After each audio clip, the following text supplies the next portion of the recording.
आज के वीडियो में हम उन टॉप 3 स्मॉल कैप फंडों को जानेंगे जिसमें यदि आप 10 साल पहले 5,000 रुपए की SIP निवेश किया होता तो अब तक आपका फंड 28,52,000 रुपए का हो जाता।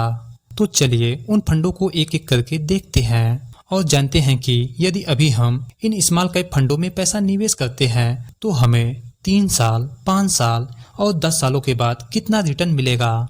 लेकिन उससे पहले हम यह जानेंगे कि स्मॉल कैप फंड है क्या।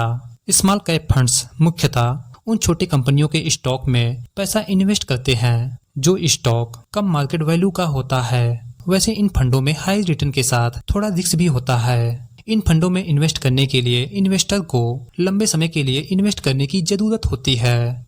तो चलिए अब हम टॉप 3 स्मॉल कैप फंडों को जानते हैं। हमारे लिस्ट में जो तीसरे नंबर का फंड है एक्सिस स्मॉल कैप फंड।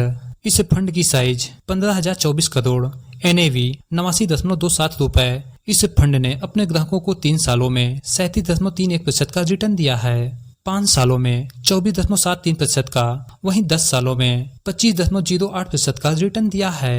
यदि इस फंड में 5,000 रुपए की SIP कोई शुरू करता है तो 10 सालों के बाद 24% के रेट ऑफ रिटर्न पर 24,09,000 रुपए मिलेंगे और उसने 10 सालों में निवेश किया केवल 6 लाख रुपए। और यदि लमसम के लिए 1 लाख रुपए कोई निवेश करता है तो 10 सालों के बाद 8,59,000 रुपए मिलेंगे।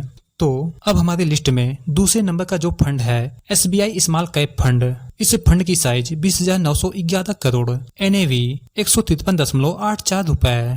इस फंड ने अपने ग्राहकों को 3 सालों में 34.88% का रिटर्न दिया है, 5 सालों में 20.95% का और वहीं 10 सालों में 26.13% का रिटर्न दिया है। यदि इस फंड में कोई 5,000 रुपए की SIP करता है 10 सालों के लिए तो 26% के रेट ऑफ रिटर्न पर 10 सालों के बाद 28,52,000 रुपए मिलेंगे। उसने निवेश किया केवल 6 लाख रुपए। और यदि लमसम 1 लाख रुपए निवेश करता है तो उसे 10 सालों के बाद लगभग मिलेंगे 10 लाख रुपए।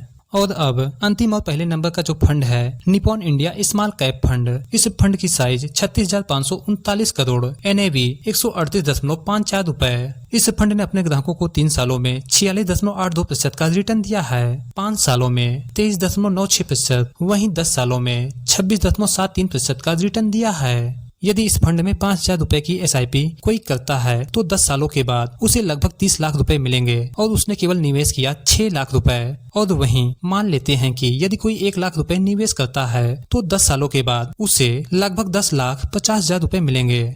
दोस्तों, मेरे द्वारा किसी भी म्यूचुअल फंड या स्टॉक में निवेश करने की सलाह नहीं दी जा रही है, इसलिए निवेश करने से पहले खुद से रिसर्च करें या फिर अपने फाइनेंशियल एडवाइजर से सलाह जरूर लें। Mutual fund is subject to the market risk. यदि इस वीडियो से संबंधित कोई क्वेरी है तो कमेंट बॉक्स में जाकर जरूर बताएं और वीडियो पसंद आया है तो लाइक, शेयर और चैनल पर नए हैं तो चैनल को सब्सक्राइब जरूर कर लें। वीडियो देखने के लिए आपका बहुत बहुत धन्यवाद।